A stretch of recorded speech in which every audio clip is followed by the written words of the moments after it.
as I had earlier said, I'm a last born. I've never raised a child. I've never seen anybody raising a child. So he is a child who is crying, and then my mind will not tell me hata ni diaper anataka kuchangewa. So I would try everything to make the baby stop, and at times I wouldn't even sleep. The child would cry the whole night. So I started feeling, I don't know, at some point I started now getting mtoto analia. And then of course my husband was working, he also had his life. So at times when he goes to meet with friends, I am like, okay, I don't even have friends. At times would go with him. Remember I told you in high school I used to club. So when I met my hubby, I went back to the life. So of clubbing. We would go clubbing together and all that. And when I gave birth, I felt ile tu kujiambia, the mother instinct. I said I will not take alcohol until I'm done breastfeeding. So you see, again the social life again imekatika in a way. So it's me the baby, the house, the baby the house. Because now where else would I go? So that, I think I love talking to you. You know me, I think I'm a social person by nature. That being indoors somehow took a toll on me. And even to a point I became suicidal. I would think of maybe I should just die and all that. And it never crossed about the baby, like for you, like it's better off. No, I loved my girl. I still do. I love that child. So I would look at her and feel like, oh, she now sister, who will be taking you out? You know, like I can't even afford 1K to take you to a bouncing castle. So I would just feel that way, shading towards the baby. And then what kind of life am I going to offer this baby? So I would just feel, no, I needed to be a better person. So I think when my husband noted that, he would ask me, do you want to do a business? And I'll tell him, no, for me, I want to go back to school. At this point, I was not so sure what I wanted. So before you even proceed, during that, the first after birth, like how was it for you? Was it so much, like did it press you so much, apart from being societal and all that? Being a mom, I think it was, because I hear people talking about depression and all that. I don't know. It was depressing in that, you know, giving birth is not easy, especially for a teen. But I overcame that somehow. What was really stressing for me was how to take care of the baby, because the baby was healthy, yes, but at times, you know, the small things like, you know, when to feed the child, what you should do to make the child stop crying, or even knowing whether the child is sick, to buy medication and all that. It was quite tricky for me. The baby would cry. Like when I say the baby would cry, the girl would cry from usiku paka 5. So 5, that's when I'm going to sleep. And as a human being, you need to sleep. So it took a toll on me. And then also somehow I'm also trying to be a wife. That's when I'm realizing, okay, I need to do this for the husband, and then I'm having expectations on me, on how I should be. So that was something. But the baby grew. And when now my husband started asking what I think, whether I can do a business, and I said no, I feel I should go to school. So he started asking what courses I can do, and I would just still chat to normally wife and a husband. And then he told me, okay, think of what you want to do. If it's school, it's okay, but if you're going to school, it should be around Nanyuki, and so that you can be a day scholar. I will not allow you to be a boarder. Then again, now I started wondering, what course can I do as a day scholar? Because Nanyuki back then was not that developed. We are talking of about 10 years ago. So I didn't know I didn't know the courses. I would go around, look for colleges. There is no college. So eventually I thought maybe I can do CPA. And then the CPA, I don't know, I was to start very low, because in high school, like I said, I was not that serious. In fact, something like mathematics, I dropped it in Form 2.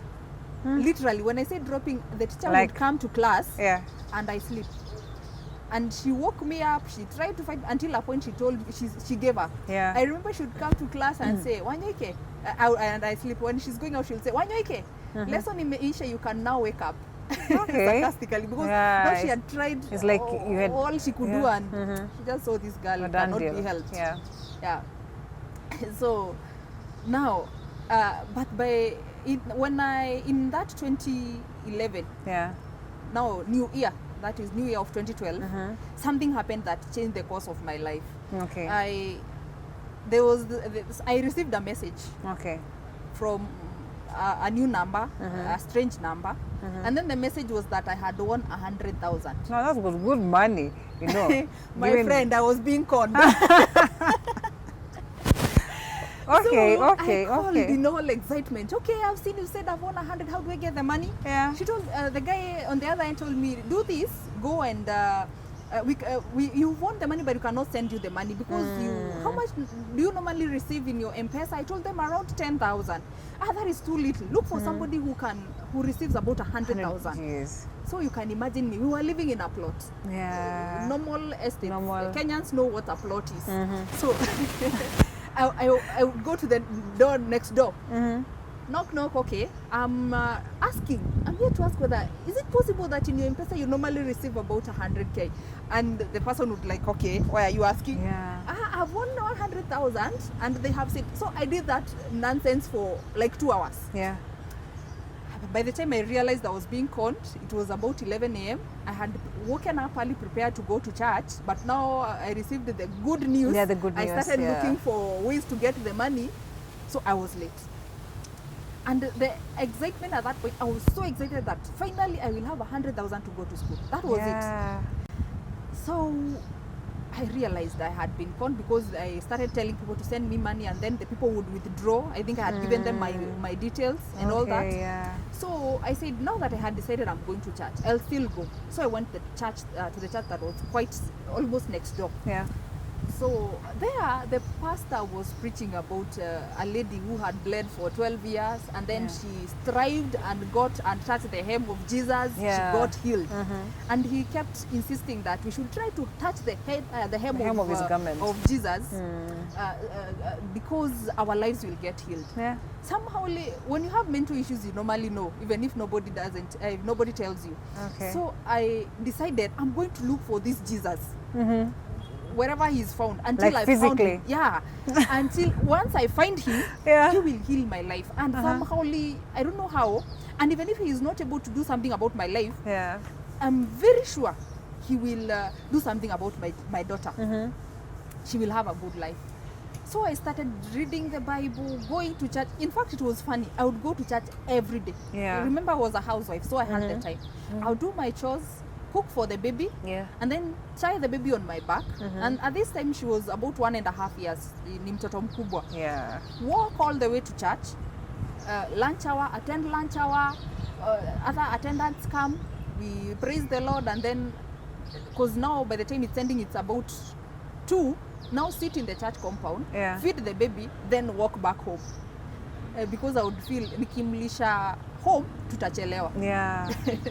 So I did that for about 4 months. And again, there were other things that were happening in the marriage. Okay. And so many things. So what are these things that at least if you feel like mentioning? Just the normal things that happen in marriage. Now you're now starting to discover each other. You're feeling this one has this kind of weakness that it's too heavy for me. And I hope one of them was not like if you squeeze this toothpaste in this side, the other one, the other side. My guy is not that petty, but he used to drink. Remember I told you we went back to party? And along the way I started reflecting about my growing up. My dad used to drink. So I started thinking, inaweza fika place huyu jamaa anze kukunywa kama babangu. And somehow I think parents influence their children without knowing, even without saying a word. Because for me, even growing up, even in high school, I couldn't date any brown guy. You know, my dad was this brown guy. He looked like a Somali. Oh, so it was like a reminder of... I loved my father so much as a father. So much. And everybody who knew us knows we had a good relationship. But I was sure I never wanted a husband like him. Wow. It was in me. I was very sure I never wanted a husband like him. Because maybe your dad was drinking and my dad used to drink a lot. When I say a lot, I mean a lot. Yeah. And for those who know families where there's a spouse who drinks, you know the challenges that come with it. And even that's why I think the diabetes took him down quite. He died at 40-something. In his early 40s. Yeah, he was young. Yeah. So I knew I don't want a drunkard husband. So whenever he would take hata kama ni tot moja, Yeah. it would trigger my childhood. I get it. It will trigger my childhood and I would start feeling this. Remember I told you I loved my daughter and I would feel sasa huyu mtu anataka aharibike kama babangu, Yeah, and then he will stress my child, and at that time he's not stressed, but I would now You start, overthink. I would about overthink it. about our future. Yeah. So I think it also contributed to the depression. Yeah. So I going to church, I think now I started learning about God, how God can change situations, and even I think that just being in the presence of God, there are things that started changing in my life. And one day we learned of this campus that was being opened in Nanyuki. So I took the brochure to my husband and he said he will think about it. So one day, and my husband works sometimes near at home, sometimes most of the time is out away, and at times it includes outside the country. So at that particular time in that year, he was away, and he calls and asks me, okay, Millie, he calls me Millie. Millie, ulikuwa unasema ati, what were you saying about school? Yeah. And I said, yeah, I told you I wanted to go and do education at, that was Karatina University.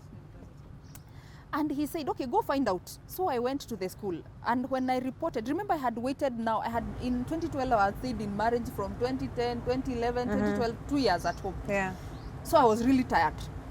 I really wanted to be in school. So when I went to the receptionist, she says, okay, what do you want to do? I had filled the forms. I told her I'm here to do English literature, education. She said, okay, we offer that, but not here. You have to go to the main campus. Hey, I knew that one. I had already been warned, not going outside. Yeah, not going to have to stick with them. I asked her, what do you offer here? She said, she started with Kiswahili. I said, write that one. The first that she had mentioned. You didn't write want that to one. say the thing. Okay, and then she said, and then also unfortunately, we don't offer degrees here. Unless you go to me. I told her, no, I'm okay with the diploma. Write that one. Like we were just ready. Yeah, I want to be in school and that's it. Certificate, I think I would have said, yes, write that one. Yeah. So that's how I went to school. Okay. And now after telling them write that one, I realized I'm a mother. So how do I study with the child and all that? So I remember I looked for a house help, and at times it's a hassle. She went, I think kwa kulikuwa na mazishi akaenda, and she went. Getting another one was a hassle, and then there were financial challenges. Now we are paying my school fees, and remember he's the sole breadwinner, paying rent, providing for everything. So I think in me, I hardly ask. I don't know how to push. So I started schooling. It was not, I asked a neighbor whether she would do me the honor of babysitting the child when I'm in school. Wow. So I would leave the baby with the neighbor. God bless the beautiful soul. She's called Liz. Wow. So Liz took care. I would remain with my girl. I'll go to school, and then that was life for the over 2 years. That's how I survived. Okay. But at times, Liz was also married. She had her life. Yeah. There are times she needs to go somewhere. So I would just miss class if I have to, and then stay home with the child. Yeah. And at times she would have somewhere to go, na tuko na cat. So there is no way I'm missing a cat. I would go to school with the baby.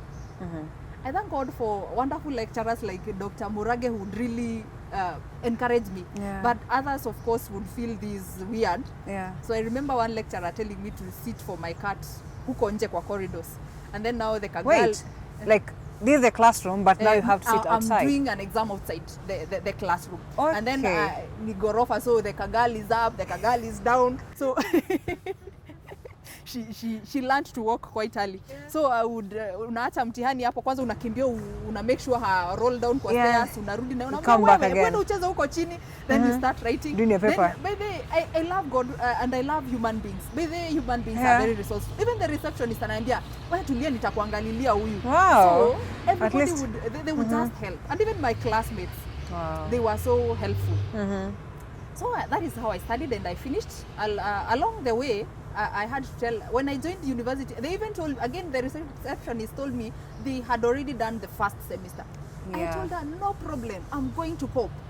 Wait, so I started my education at first year, second semester. So, once the others were done, Yeah. Remember, I have a whole like 8 units and Yeah, you haven't for done the the first semester. The first semester. Yeah. So, and God is a miracle worker. When I would go to church, I would pray for, I'd ask God to make a way for me. Yeah. And I think he intentionally made Karatina University open a branch for me. Because once I was done, the thing shut down. So again, with my remaining semester, I had to go to main campus now for 4 months. Yeah. Did it, and then I graduated. And then by the grace of God, God bless this man, Dr. Murage, again, because he made sure I graduated with the rest. Wow. So I finished like in, I finished my teaching practice like in July, yeah. and I graduated the same year, November. So you Okay, see, he did a lot of following up true. to make sure that I graduated. So in 2014, I was done. Wow.